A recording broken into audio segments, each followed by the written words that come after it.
Clinic సమర్పించు దుమ్దాం ముచ్చట. ఇయాల్టి మన దుమ్దాం ముచ్చటలా మస్తుగానే ముచ్చట్లు పట్టుకొని వచ్చిన ఆలస్యం చేయకుండా చెప్పుకుందాం పారి. అసలు కేంద్రంలో అధికారంలో ఏ పార్టీ అన్న ఉండని వాళ్ళకు మన దక్షిణంలో ఉండే రాష్ట్రాలంటేనే మస్తు చిన్న చూపు ఉంటుంది. అందున తెలంగాణ అంటే ఓర్వరు. ఎంతసేపు ఉత్తర భారతదేశ పొల్లదే నడవాలి, ఈ దక్షిణం వాళ్ళది నడవనే నడవద్దు. వాళ్ళు నోరు మూసుకొని ఉండాలి, చెప్పినట్టు ఆడాలి. పార్లమెంట్లో మా మాట వినబడాలన్నట్టే చేస్తారోళ్ళ. ఇగో ఇప్పుడు సెంటర్లో ఉన్న పువ్వు పార్టీ సర్కారు డీలిమిటేషన్ పేరు చెప్పి ఇంకో కొత్త కుట్రనే చేస్తాందని అంటుర్రు. అసలు ఈ లిమిటేషన్ ఏంది, అసలు దీని అనుకున్న లిటికేషన్ ఏంది అరుచుకుందాం పారి. వచ్చే ఎలక్షన్లకు ఇక పార్లమెంట్ సీట్లు పెరుగుతాయి, అసెంబ్లీ సీట్లు డబుల్ అవుతాయి అని అంటురు కదా. గదే డీలిమిటేషన్ అంటే నియోజకవర్గాలను పెంచుడన్నట్టు.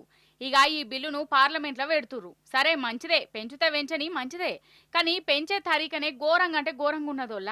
ఇదేదో జనాలకు బాగా చేద్దామని కాదు, మన దక్షిణ రాష్ట్రంలో గొంతు విసికే కుట్రేషం అన్నట్టే నడుతుందట.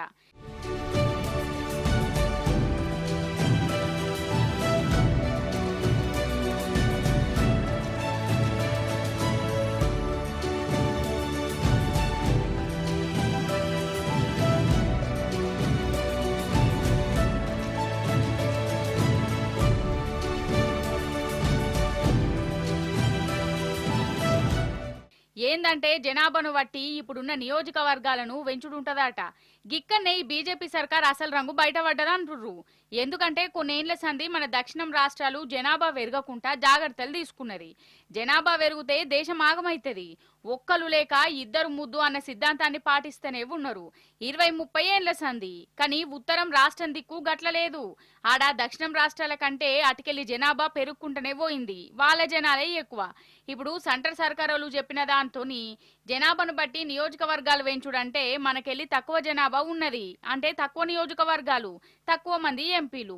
అటు ఉత్తరం దిక్కు ఎక్కువ జనాభా, ఎక్కువ నియోజకవర్గాలు, పార్లమెంట్లా ఎక్కువ మంది ఎంపీలు. అంటే అప్పుడు మన గొంతు చిన్నగైతది, ఉత్తరం రాష్ట్రాల గొంతు పెద్దగైతది. వాళ్ళు చెప్పినే నడుతుంది, మనల్ని దేకుడు అనేదే ఉండదు. అంతేనా కాదా? మరి గిదేమన్నా తరీకనేనా? నియోజకవర్గాలను పెంచుడు అనే పేరు పెట్టి మన దక్షిణాన్ని దేకకుండా చేసే ప్లాన్ అన్నట్టు కొడుతుంది. అందుకే ఈ డీలిమిటేషన్ పెద్ద కుట్ర అని దక్షిణ రాష్ట్రాలలో చెప్తుర్రు. మన బీఆర్ఎస్ పార్టీ అయితే 3 ఏళ్ల సందే కుట్రేషాలతోని నియోజకవర్గాలు పెంచుడద్దు, సమానంగా చూడుర్రి, నియతగా చేయాలని చెప్తూనే ఉన్నది. అయినా గానీ మన దక్షిణం రాష్ట్రాలకు అన్యాయం చేస్తే మాత్రం జనంతో కలిసి పెద్ద ఉద్యమమే చేస్తామని చెప్తుండు రామన్న. సీట్లు పెరుగుతున్నాయి, అసెంబ్లీ సీట్లు, పార్లమెంట్ సీట్లు అని ఇవాళ పేపర్లో మీరు చూసే ఉంటారు. ప్రధానమంత్రి మాట్లాడినప్పుడు, నిన్నగాక మొన్న కేంద్ర మంత్రి కిషన్ రెడ్డి మాట్లాడినప్పుడు 50% సీట్లు పెంచుతున్నామని చెప్పింది. అంటే 110 ఉంటే 179 అవుతుంది, 60 సీట్లు పెరుగుతాయని చెప్పింది. 17 సీట్లు ఉన్నాయి పార్లమెంట్లో, 26 అవుతాయని చెప్పిండ్రు. కానీ బిల్లు పెట్టిండ్రు, రేపటి నుంచి పార్లమెంట్ పెట్టిండ్రు. బిల్లులో మాత్రం 50% ముచ్చట లేనే లేదు. అంటే చెప్పేదొకటి చేసేదొకటి. ఆనాడు 2014లో ఆంధ్రప్రదేశ్ పునర్విభజన చట్టంలోనే సీట్లు పెంచుదామనే ఆలోచన ఆ చట్టంలోనే ఉన్నది. కానీ ఆ చట్టాన్ని తుంగలో దొక్కిందే భారతీయ జనతా పార్టీ. మళ్ళీ ఈరోజు సీట్ల పెంపు పేరు మీద మళ్ళీ కొత్త డ్రామా చేస్తూ మహిళా రిజర్వేషన్ అని చెప్పి తీసుకొస్తా ఉన్నారు. మహిళా రిజర్వేషన్ కు మేము అనుకూలమే. మహిళా రిజర్వేషన్ ఖచ్చితంగా సమర్థించిందే కేసీఆర్ గారు, మన పార్టీ. దాని విషయంలో ఇబ్బంది లేదు. కానీ డీలిమిటేషన్ పేరు మీద దక్షిణాది రాష్ట్రాలకు, తెలంగాణకు, ఆంధ్రకు, తమిళనాడుకు, కర్ణాటకకు, కేరళకు, పాండిచ్చేరికి అన్యాయం చేస్తామంటే మాత్రం ఎట్టి పరిస్థితుల్లో ఊరుకోము. ఇవాళ 24% వాటా దక్షిణాది రాష్ట్రాలకు పార్లమెంట్ లో ఉన్నది. దాన్ని యథాతథంగా మెయింటైన్ చేయాల్సిందే.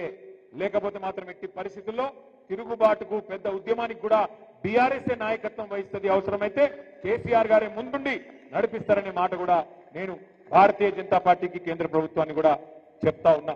ఓ దిక్కు మహిళా రిజర్వేషన్ అనుకుంటేనే ఇంకో దిక్కు గసంటి కుట్రేషాలేంది కావచ్చు. అసలైతే దక్షిణం రాష్ట్రాలు అంటేనే, ముఖ్యంగా మన తెలంగాణ అంటేనే ఈ సంటరులు ఓర్వరు అనిపిస్తుంది. అసలు దేశాన్ని సాదేదే దక్షిణం రాష్ట్రాలు. కానీ మన మాట ఇనవడకుండా చేస్తుంటే ఈ షెయ్యి పార్టీ, పువ్వు పార్టీలు ముఖ్యంగా తెలంగాణ రాష్ట్రం అంటేనే సెంటరోళ్లకు కడుపు మంట అన్నట్టే అనిపిస్తది. సెంటర్ సర్కారోళ్ళు మన తెలంగాణకేమన్నా నిధులు ఇచ్చి రానోళ్ళ, కొత్త రాష్ట్రం అని ఏమన్నా ఫాయిదా చేసిర్రా? గంతమంది ఎంపీలు ఉన్నా గానీ మనకు అచ్చేటి ఏమీ ఇయ్యలేదు. ఇక రేపు ఉత్తరం రాష్ట్రాల పెత్తనమైనాక మనోళ్ళు తక్కువైనాక ఇంకెట్లుంటది కావచ్చు కాత. ఇగో గిట్లనే అనిపిస్తుంది చాలా మందికి. ఇప్పుడు మన రాష్ట్రంలో ఉన్నదే ప్రభుత్వం, చెత్త ప్రభుత్వం. ఇది నేనంటున్న మాట కాదు, జనాలే చెప్తుర్రు. మైబాద్ జనాలైతే పూసగుచ్చినట్టు అరటిపండు ఒలిచినట్టు మరీ చూయించుర్రు ప్రభుత్వం ఎంత చెత్తగా పనిచేస్తుందో, ఈ ప్రభుత్వంలో ఆఫీసర్ల పనితనం ఎట్లున్నదో అని. పారి మీరు కూడా చూద్దురట గాని. అగో మైబాదోళ్ళు చెత్త బకెట్లు కచర కుప్పలు పట్టుకొని వస్తుర్రు. ఏదో పెంట కుప్పల పడేస్తారు కావచ్చు, అయి ఉండాలి. చూద్దాం పారి.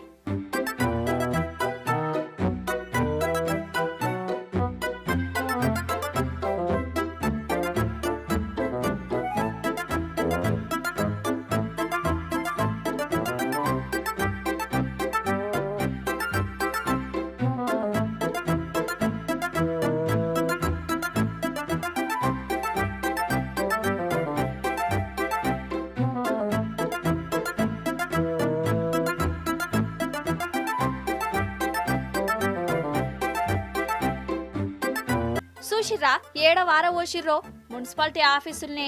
అయ్యో వాళ్లకు జాగ ఏడ దొరకలేదా? మైబాద్ మున్సిపాలిటీని డంపింగ్ యార్డు గిట్ల వేసిర్రాయని కారడ్డమాడారు. అయితే ఇక్కడి మున్సిపాలిటీ వాళ్ళ పనితనం ఎట్లున్నదో వాళ్ళకే కళ్ళకు గట్టినట్టు చూయించేందుకు వీళ్ళు ఈ పని చేసిర్రు.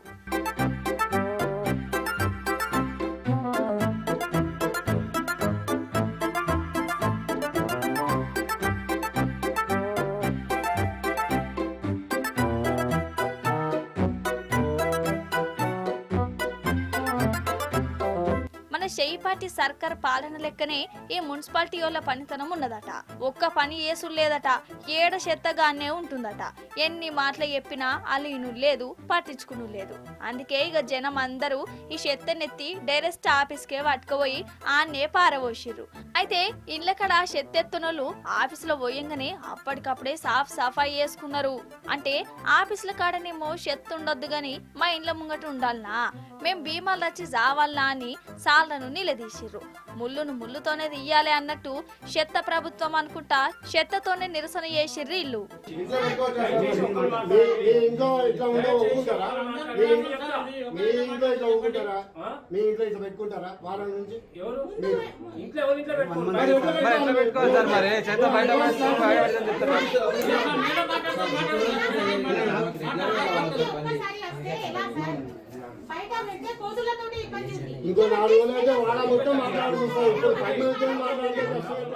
వామ్మో ఈ ఎండ పాడుగాను గిట్ల దంచుతుందేందోలా. చీకటి పడితేనేమో జర మబ్బు మబ్బు ఉన్నట్టు కొడుతుంది. ఇక తెల్లారైతే చాలు 9టికే ఎండ సంపుడే సంపుడు. బయటికి వెళ్తే మాడి మషవుడే గట్లనే ఉన్నది. ఇప్పుడే ఇట్లుంటే ఇక వచ్చే నెలలు ఇంకెట్లుంటుందో తలుసుకుంటుంటేనే చెమటలు వస్తున్నాయి. పారి ఈ ఎండ ముచ్చట చెప్పుకుందాం గాని. అబ్బరకొండే ఏందిది అసలు? బయటికి వెళ్ళాలనా అద్దా? సూర్యునికి మళ్ళేమో అయినట్టే కొడుతుంది. జనం మీద గిట్ల ప్రతాపం చూయిస్తుండేంది. చూస్తురుగా ఎండదెబ్బ ఎట్లున్నదో. 42 దాటిపోయిందోలా మన కాడ. 42 అంటే ఉత్తముచ్చట్నా? ఇంకా గిరేం చూసిర్రు, ఇంకో 3 వద్దులు ఫుల్ ఎండలట. అసలు బయట అడుగు పెడదామంటేనే పానం అంతా ఎటమటం అవుతుంది. ఇంట్లుంటేనేమో ఉడకపోతా, ఫ్యాన్లు కూలర్లు వేసుకున్నా వేడి మాత్రం తగ్గుతలేదు, అంత చిటచిట. ఇక ఇది జాలదన్నట్టు వడగలుపులు ఒకటి గండానికి. మన హైదరాబాదునే పొద్దుగాల 9-10టికే ఎండ దంచుడు స్టార్ట్ అవుతుంది. ఇక పగటిల్లు చూడాలే, నరకం అంటే నరకమే. బయట ఒక్క పురుగు కనబడుతోట్టు.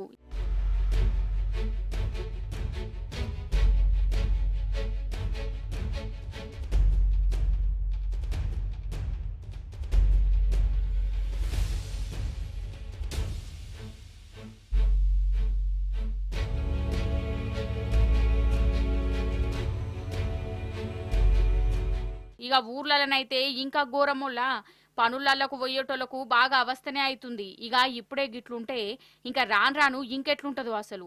అందుకే ఎందుకైనా మంచిది ముసలోళ్ళు చిన్నపిల్లలు బయటికెళ్ళకుర్రి, తాపకోసారి మంచినీళ్ళు తాగుకుంటూ ఉండాలి. ఆటోలో 3 లేకుంటే 4 ప్రయాణం చేయాలి. ఇక బస్సులో 20-25 మంది దాకా ప్రయాణం చేయొచ్చు. మరి బండి మీద ఎంతమంది పోవాలనోళ్ళ? 2. ఇక నడిపేటోళ్ళు ఒకరు, వెనక కూర్చునేటోళ్ళు ఇంకొకరు, గంతే కదా. ముగ్గురు కూసుంటే తప్పు, నలుగురు కూసుంటే పెద్ద నేరం కూడా. అసలు నలుగురు కూడా పట్టనే పట్టరు. అసొంటిది ఒక మహానుభావుడు ఉన్నాడు, బండిని కూడా బస్సులు ఎక్కించుకున్నట్టే జనాలను ఎక్కించుకొని పోయిండు. ఆగ చూడుర్రి. ఆహా అగో గీ పోకడ చూడు రిజరా 1 2 3 4 5 లాస్ట్ కూర్చున్న పోరంతోని కలిపి 6 మొత్తం 6 కలిసి ఒక టీవీఎస్ బండి మీద పోతురు. ఇంకో ఇద్దరిని కూర్చోబెట్టుకోపోయినావు. ఇంకా చూడు బండి నడిపేటాయన పనులు గిలిచుకుంటా ఎటు నడుపుతున్నాడో. చేసేది పెద్ద ఘనకార్యం అని.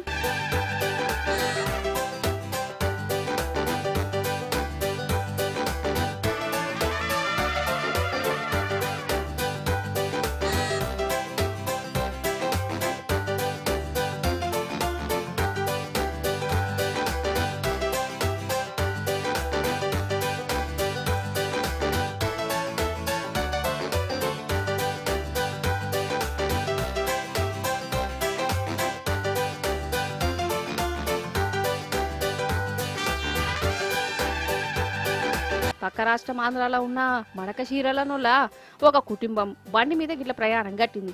ఆలు మగలు వాళ్ళ 4 పిల్లలను బండి మీద కూర్చోబెట్టుకొని గిట్ల పోతురు. అసలు ఒక బండి మీద ముగ్గురే పడ్డరు. మరి ఈడ 6 ఎట్లా పోతురు అనిపిస్తున్నది కదా. దిక్మాల ఉపాయం చేసిండు కాదు, సీటుకు ఒక పెద్ద కర్ర గట్టి దాని మీద కూర్చోబెట్టిండు. కాదు ఈ నాయనకు ఏమన్నా తెలివి ఉన్నదా? పుసుక్కున కట్టి ఇరిగితే వాళ్ళ పరిస్థితి ఏంది? పాపం ఎనుకున్న పిల్లగాడు చూడు ఎంత అవస్థ వాడుకుంటా పట్టుకున్నాడో. ఆయన కింద పడుతున్న సోయ కూడా లేదా. రోడ్డు మీద పోయేటోళ్ళు పడుతురు అని చెప్పినా ఈయన లేదు, అట్లనే దాంచుకోబోతుండు. ఈ పోకట సాలాగుండా నేను గిట్ల తయారైతురేందోలా. అరే ఆటోలో పోతే ఏమైతుంది, బస్సులు లేవా? గిట్ల పానాలతోని గిట్ల సర్కస్ ఫీటు చేసుడేంది? మంచిగా చెప్పవలసిన అమ్మా నాయనలే వాళ్ళను బండి మీద కూసోబెట్టుకుని పోతుంటే ఇక వీళ్ళను ఏమనాలే? ఓ దిక్కు రోడ్ల మీద టక్కర్లు అవుతున్నాయో చూస్తూనే ఉండం, పానాలు ఎట్లా పోతున్నాయో కన్లార కననే పడుతున్నది. అయినా కానీ గీదేం పోకట.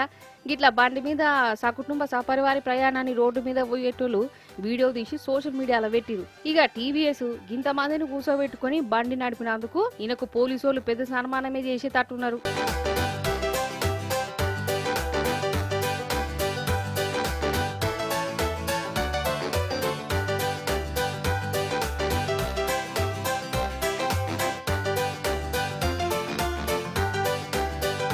బస్సులు కార్లు రోడ్ల మీద దొరుకుతాయి, పడవలు నీళ్ళల్లో పోతాయి, విమానాలు గాలిలో తిరుగుతాయి, అంతే కదా.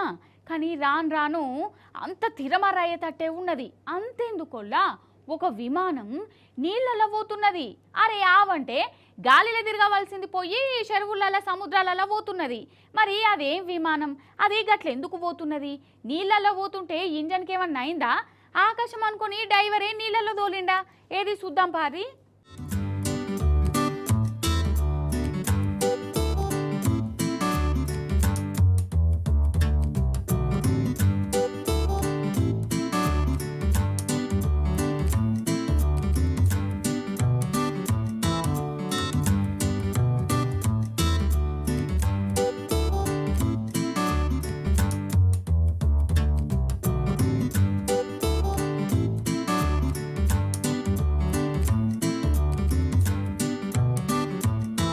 ఒబ్బరి బిడ్డ, పడవ కాదు విమానమే. అగో నీళ్ళల్లో దిగింది. ఓష్ని కొంపదీసి పేలిపోతుందా కుప్ప కూలిపోతుందా?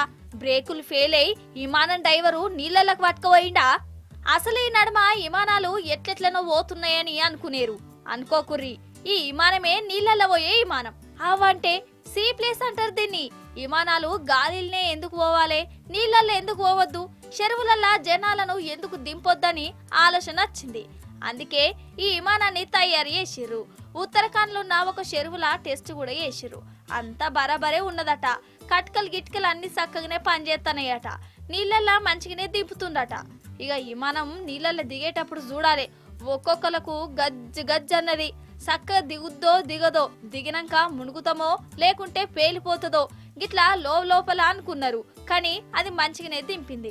అగో నిజంగా ఈ విమానం నడిపిన డ్రైవర్ కూడా గుండె ధైర్యాన్ని మెచ్చుకోవాల్సిందే. టెస్ట్ చేసేందుకు కూడా ఒప్పుకున్నాడంటే చిన్న ముచ్చట కాదు కదా. జరంతా అటు ఇటు అయితే కథమేనాయే.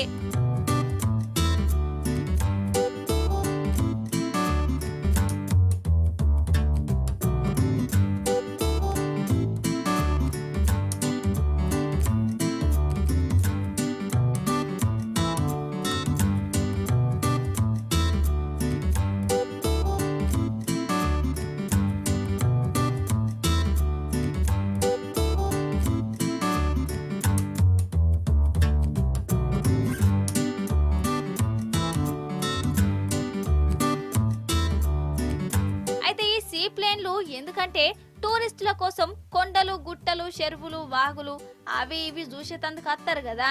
అయితే విమానాలల్లా రావాలంటే రన్వేలని కావాలి, జాగనో ఉండదాయే. అందుకే ఈ విమానాన్ని నీళ్ళల్లోనే ఆపి పడవలో దోలుకుపోయినట్టే విమానంలో దోలుకుపోయి కొండలను చూయిస్తే ఎట్లుంటదని అనిపించింది. అందుకే ఫస్ట్ షాంపిల్ కోసం ఈ విమానం తయారు చేసి ఇట్లా చెరువులను నడిపిర్రు. అంతా బరాబరేనట. ఇంకా కొన్ని వద్దులైతే గిసంటి విమానాలు అత్తయ్యన్నట్టు. అంటే విమానం అంటే గాలిలో ఎగిరేదే కాదు, నీళ్ళల్లో నడిచేది కూడా మనం మార్చుకోవాలన్నట్టు. ఇవి ఆల్ది దుమ్దాం ముచ్చట్లు. మళ్ళీ ఎపిసోడ్లో ఇంకెన్ని ముచ్చట్లు పట్టుకొని వస్తా. అప్పటిదాకా చూస్తూనే ఉండరు మన టీ న్యూస్.